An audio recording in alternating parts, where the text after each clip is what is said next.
Hello friends, welcome back to my channel. ఇవాల్టి వీడియోలో సగ్గుబియ్యం వడియాలు ఎలా చేయాలో చూసేద్దాం. ఈ వడియాలకి ఎండతో పని లేకుండా ఇంట్లోనే ఫ్యాన్ కింద 2 డేస్లో రెడీ చేసేసుకోవచ్చు. ఎంతో టేస్టీగా ఉండే ఈ సగ్గుబియ్యం వడియాలు బిగినర్స్ ఎవరైనా ఈజీగా ట్రై చేయొచ్చు. ఈ వడియాలను ఎలా చేయాలో చూసేద్దాం.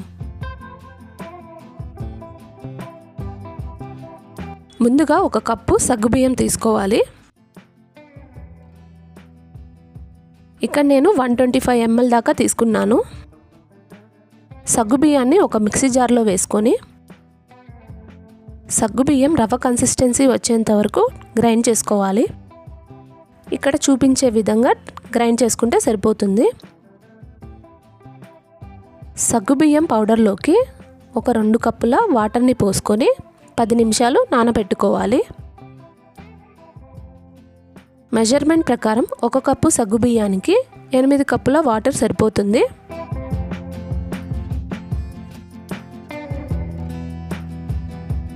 పది నిమిషాల తర్వాత సగ్గుబియ్యం ఇలా రెడీ అయింది.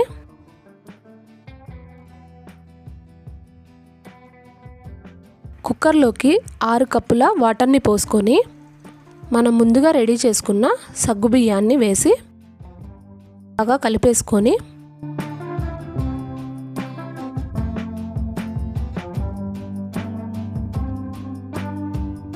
2 విజిల్స్ వచ్చేంత వరకు ఉడికించుకోవాలి.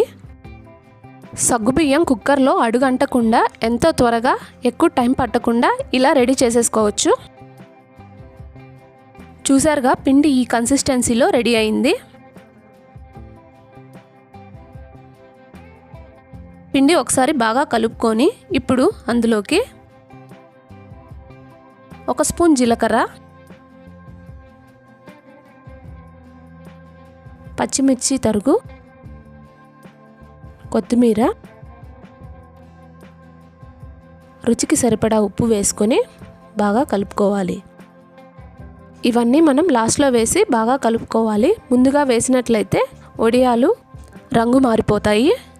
ఈ వడియాల పిండి కరెక్ట్ కన్సిస్టెన్సీ ఎలా చూడాలో చూపిస్తాను. స్టీల్ ప్లేట్లోకి కొద్దిగా పిండిని వేసుకోవాలి. పిండి ఇలా కదలకుండా కాన్స్టెంట్గా ఉంటే కరెక్ట్గా ఉన్నట్లు. వాటరీగా జారిపోతూ ఉంటే ఒక 5 నిమిషాలు సిమ్లో పెట్టి ఉడికించుకొని చల్లారిన తర్వాత వడియాలను పెట్టుకోవచ్చు. కాటన్ క్లాత్ని తడిపి రెడీగా పెట్టుకోవాలి. ఇప్పుడు వడియాలను మనకు ఎంత సైజు కావాలంటే అంత సైజులో పెట్టుకోవచ్చు.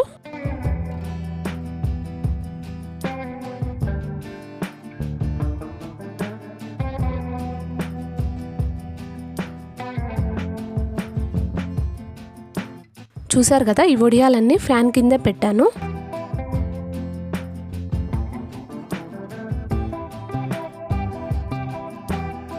టూ డేస్ తర్వాత వడియాలన్నీ ఇలా రెడీ అయ్యాయి.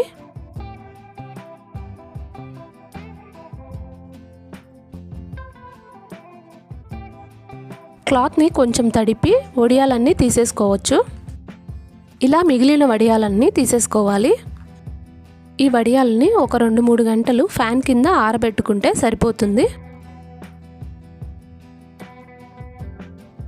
చూసారుగా, 1 కప్పు సగ్గుబియ్యానికి 100కు పైగానే వచ్చాయి వడియాలు.